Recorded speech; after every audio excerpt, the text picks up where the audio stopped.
வணக்கம் சொந்தங்களே, அன்னைஸ் கிச்சன் இருந்து உங்கள் அம்மா சசிரேகா சுந்தர். இன்றைக்கி நம்ம கிச்சனில் பார்த்தீங்கன்னாக்கா பாசிப்பருப்பு வச்சு தான் நான் பாயசம் செஞ்சு காட்ட போகிறேன். இன்றைக்கி பார்த்தீங்கன்னா ஆடி வெள்ளி, அதனால் இன்றைக்கி ஒரு ஸ்வீட்டோடு நம்ம ஆரம்பிக்கலாம். அதுக்கு என்னென்ன பொருள் வச்சுக்கணும் பார்க்கலாம் வாங்க. பாசிப்பருப்பு வந்து 100 கிராம், வெல்லம் 100 கிராமுக்கு கொஞ்சம் கூடுதலாகவே இருக்கும். கொஞ்சமாக முந்திரி பருப்பு வறுக்கிறதுக்கு நெய், ஏலக்காய் பொடி, 100 மில்லிகிராம் அளவுக்கு பால். இதான் மொத்த பொருள். எப்படி செய்யுதுன்னு பார்க்கலாம் வாங்க. அடுப்பத்தை வச்சாச்சு. அது மேலே ஒரு பாத்திரம் வச்சுட்டோம். இந்த பாசிப்பருப்பு பார்த்திங்கன்னா லேசாக வறுத்து எடுத்துக்குவோம். வறுத்துட்டு இதை வந்து தண்ணியில் போட்டு 2 தடவை கழுவிட்டு குக்கரில் போட்டு நம்ம இதை நல்லா வேக வைக்கணும். இந்த வறுத்து செய்யும்போது நல்லா வாசனையாக இருக்கும் பார்த்திங்கன்னா இந்த பாயாசம். அதுதான் நம்ம லேசாக வறுத்துட்டு இதை நம்ம செய்யறது ஸ்மெல் இல்லாமல் இருக்கும். லேசாக வறுத்துட்டோம். பாத்திரத்துக்கு மாற்றிக்கும். இந்த பாத்திரத்தில் பார்த்தீங்கன்னா கொஞ்சமாக நெய் போட்டு முந்திரி வறுத்து எடுத்துக்கலாம். நம்ம நெய் நல்லா சூடு ஏறி போச்சு. இப்போ இந்த முந்திரி நம்ம வறுத்து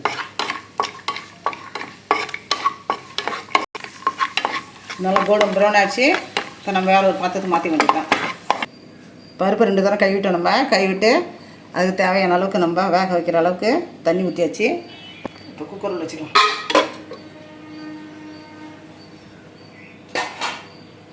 இது பார்த்திங்கன்னா 3லேருந்து 4 விசில் கொடுக்கணும். நல்லா குழைய வேகணும் இந்த பருப்பு. நம்ம 3லேருந்து 4 விசில் கொடுத்து எடுத்துக்கலாம். 3 விசில் கொடுத்து பாசி பருப்பு எடுத்து வச்சாச்சு. நல்லா வெந்துட்டு பாருங்கள். நல்லா குழைய வெந்துச்சு. இப்போ இதை நம்ம தனியாக வச்சுப்போம். அவ்வளோதான், நல்லா வெந்துச்சு. நம்ம எடுத்து வச்ச வெல்லத்தை பார்த்திங்கன்னா கொஞ்சமாக தண்ணி கலந்து கொதிக்க வச்சு இதில் கல்லுகள் ஏதாவது தான் தெரிஞ்சு இதை நம்ம வடிகட்டி தான் நம்ம இந்த பாயசத்தில் கலக்கணும்.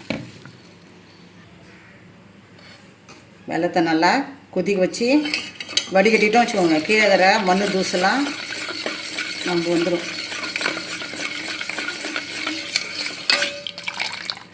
வெல்லம் நல்லா கொதிச்சுட்டு வடிகட்டி இப்போ காட்டணும் பாருங்க.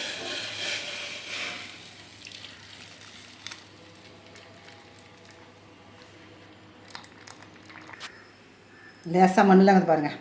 அதனால தான் நம்ம கொதிக்க வச்சு இது மாதிரி வடிகட்டி எடுத்துக்கணும். இப்போ பார்த்தீங்கன்னா இந்த வெள்ளை தண்ணியை அதில் ஆட் பண்ணிக்கலாம்.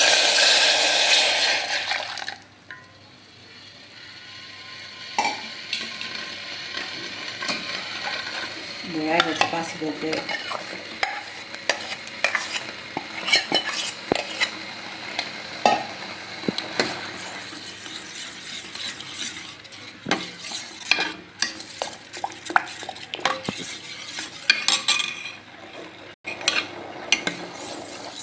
கூட எடுத்து வச்சுருந்த இந்த காய்ச்சனை பழைய ஆட் பண்ணிக்குவோம்.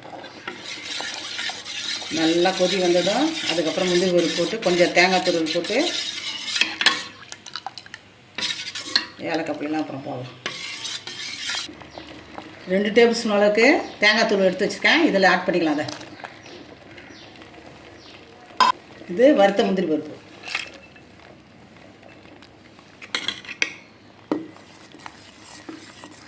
இந்த தேங்காய் துருவெல்லாம் இதில் போடுறதால டேஸ்ட் ரொம்ப கூடுதலாக இருக்கும். இந்த பால், முந்திரி, தேங்காய் துருவல் எல்லாம் பார்த்திங்கன்னா சூப்பராக இருக்கும் டேஸ்ட். ஒரு சிட்டிகை அளவுக்கு ஏலக்காய் பொடி. அவ்வளோதாங்க. ஒரு கொதி வந்ததும் கேஸ் ஆஃப் பண்ணிட்டு வேறு ஒரு பாத்திரத்துக்கு மாற்றி காட்டுங்க. நம்ம அன்னைஸ் கிச்சனில் பார்த்தீங்கன்னா சூப்பராக இன்றைக்கி ஒரு பாயசம் ரெடி ஆச்சு. பாசிப்பருப்பு வச்சு தான் அந்த பாயசம் நான் ரெடி பண்ணேன். பாசிப்பருப்பு வேகிறதுக்கு ஒரு 5 நிமிஷம் தான். அதுக்கப்புறம் மீதியெல்லாம் நம்ம ரெடி பண்ண ஒரு 5 நிமிஷம், மொத்தம் 10 நிமிஷத்துலேயே இந்த பாயாசம் ரெடி ஆகிடுச்சு. இன்றைக்கி ஆடி வெள்ளி, வெள்ளின்ற ஓட்டு நம்ம ஸ்வீட் பண்ணியிருக்கோம். ஒவ்வொரு வெள்ளிக்கிழமும் அதே மாதிரி பார்த்தீங்கன்னாக்கா ஒவ்வொரு மாதிரியாக ஸ்வீட் செஞ்சு நான் உங்களுக்கு காட்டுறேன். இதே மாதிரி நீங்கள் செஞ்சு பாருங்கள். ரொம்ப ஈஸியானதாக இந்த பாயாசம் பார்த்தீங்கன்னாக்கா. அதே சமயம் பாசிப்பருப்பு உடம்பு ரொம்ப ஆரோக்கியமானது, ரொம்ப குளிர்ச்சியானது கூட. அதனால் செஞ்சு பார்த்துட்டு எனக்கு கமெண்ட்ஸில் சொல்லுங்கள். லைக் பண்ணுங்கள், ஷேர் பண்ணுங்கள், கமெண்ட் பண்ணுங்கள். மறக்காமல் என்னுடைய அன்னைஸ் கிச்சனுக்கு சப்ஸ்கிரைப் பண்ணுங்கள். தேங்க்யூ.